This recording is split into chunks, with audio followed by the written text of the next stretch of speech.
understand two things. When you learn more from giving the wrong answer than you do from giving the right answer. Isn't that strange? You learn more from doing things wrong than you do from doing it right. Because you remember it your whole life. Okay? We now know the difference between conflict and consensus theory. Now, if it's not the conflict theory, what theory operates basically from consensus?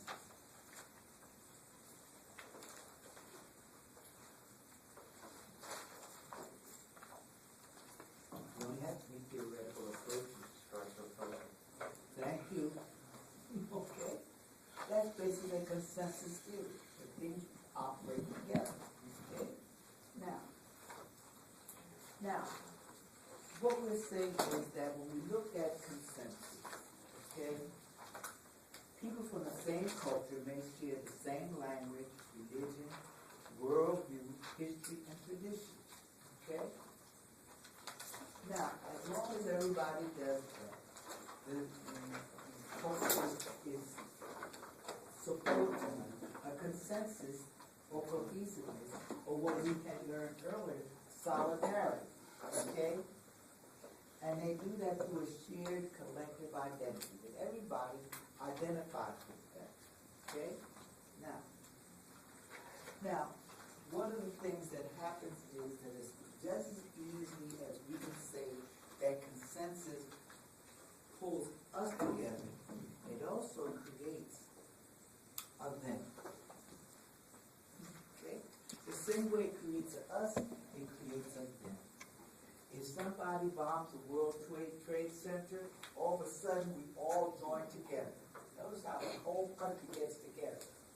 And all of a sudden we've got a set of enemies that we're against. That's our consensus. When we have a war, notice that the first thing that people try to do, whenever we have any problem in any other country, the first thing we try to do is build a consensus. Okay? We want everybody on the same page and making sure that everybody believes that the other people are enemies. Okay? We do that. We do that on every level. Okay? If we're talking about expanding west, we decide that the Native American is them. And them becomes something we have to get out of the way. Because our consensus is they are they. If we have a world war, if we fight the Japanese are them. Okay? Now, I want to digress a minute so we can talk about that. At least I can talk about it. We're supposed to talk.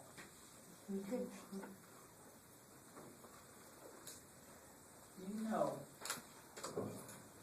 that when we fought the Japanese, you know what we did with the Japanese that were in this country? Like a concentration camp. Yes, we didn't call it concentration camp, but that's what we did with it. Okay? The Japanese had a viable community, okay?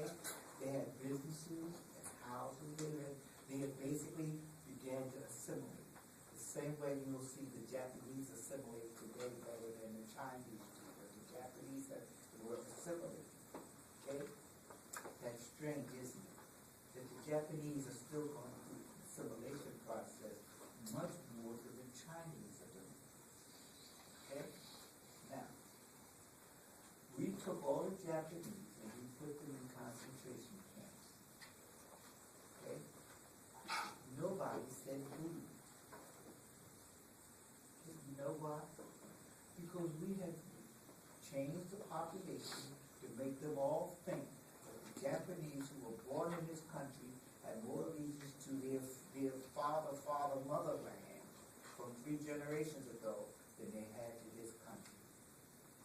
And so we took them all and rounded them all up and put them aside. Okay? And then, of course, 13 years later, we decided that was illegal. But that's what we do. Notice that it doesn't matter that when we pass laws that they're wrong. Understand that the average person in Congress is probably an attorney. I'd probably go so far as to say about 95% of the people who are in Congress are attorneys. And they pass laws. And they know the laws are unconstitutional when they pass them. Okay? They know the law is unconstitutional. Now, do you think it really matters to them? No. Because they also know that by the time you challenge the law, it will take you 5 years to get to the Supreme Court. By that time, the law has done what they wanted the law to do. You understand what I'm saying? You can pass the law, and you know the law is not going to pass muster. But you want the law to do certain things, like bring something to a halt or push something forward. And so you can do that. And while the law is taking its course, everybody's challenging it. Nobody stops the law. They keep it going. And then they finally come to a decision that one court below says, well, this law, I don't know, it's probably constitutional, probably not. I'm going to say it's constitutional because I want to be fair to the government. So we'll be challenged some more. And then by the time it gets to the Supreme Court, they say the law is invalid. But the law's already done what it was supposed to do. So the Congress doesn't care. Look at the Germans. Okay? Now we know that the Germans, by and large, did decimated Jews. And we did the Native Americans, so I can't say they didn't learn from us. Okay? Now they did their best to decimate the Jews. Rounded them all up. Put them in their little concentration camps. Took them from their ghettos, put them in concentration camps. And then gave them showers, and then gassed them. Okay? What kind of gas? I don't know what kind of gas, I didn't take it, but it was it was gas like arsenic or something like that in the gaseous form, okay? And what happens is that these gases, and remember in World War II they had a lot of gas, like our soldiers in World War II had to carry gas masks with them, okay, as part of their equipment. Yes.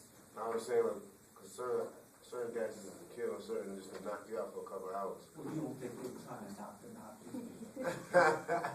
That wasn't the purpose, was it? The purpose wasn't to knock them out, right?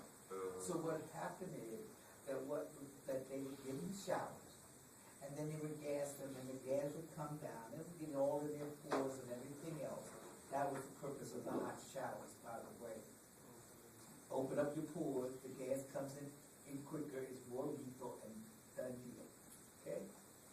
Now look at the Germans. They figured that they were in a win-win situation. Okay? Now how do they win? First of all, they're fighting this war. They're getting rid of all the Jewish people. Okay? And as they're getting rid of the Jewish people, so even if they lose the war, all the Jews are gone. And if they win the war, the Jews are gone. You understand that?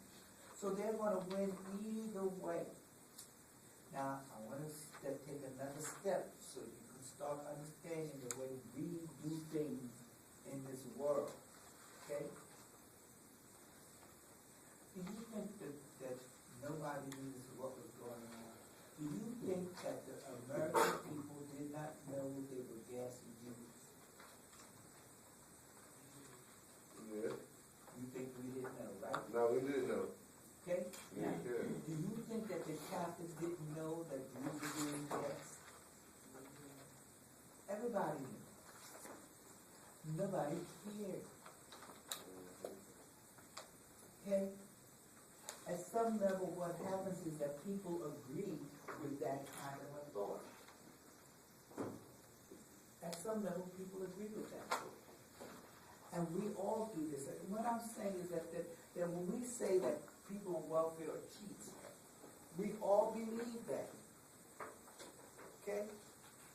And we all believe that the one person that we know, or the three people that we know, is representative of all the people who are on welfare. And they're not.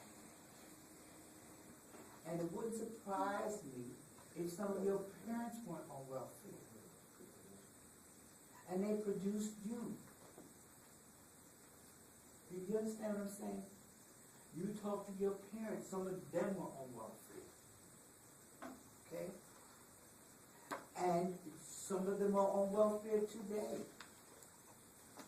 They don't fit into that group of people who don't want to make it in this country, because we all buy into that.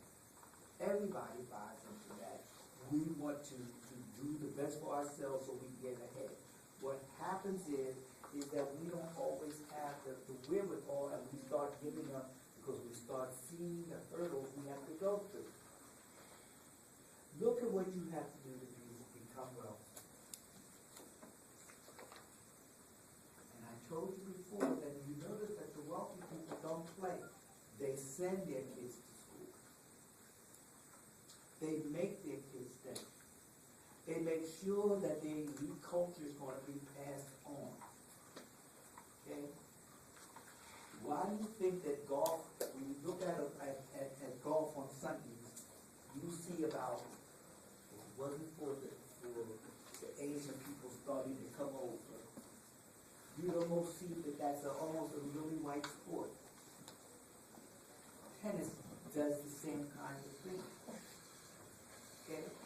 Why? Because those sports are very, very expensive. It is expensive to play golf. Okay? You can't afford to go out and say, well, I want to go hit my golf, because you can't do it up and down Market Street. So you have to go to some golf course where you have to pay to be able to walk around. And you have to have the leisure time to be able to do that. And then you have to have the how can I say,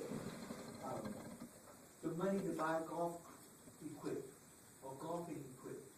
And note something else too. You understand that the people who play basketball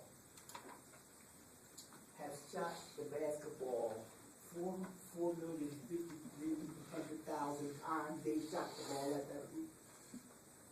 Well, the people who play golf have done the same thing. They have hit the ball 4 million times before they become a pro.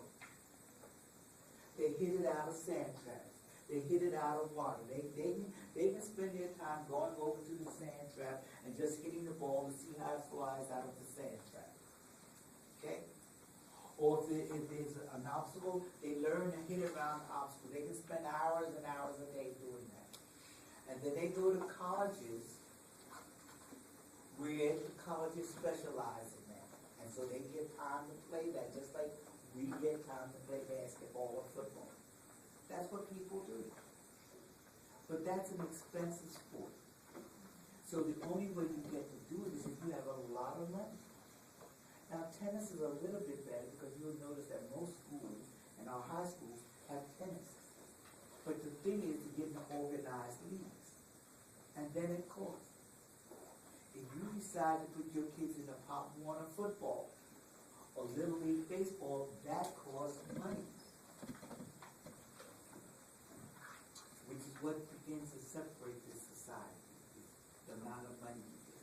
If you decided the way to get money is through education. Okay? Now, but what happens is that we have this consensus. Okay? And we know that the opposite of that is conflict. Okay? That we create of that. Now, one source of cultural conflict is what we call ethnocentrism.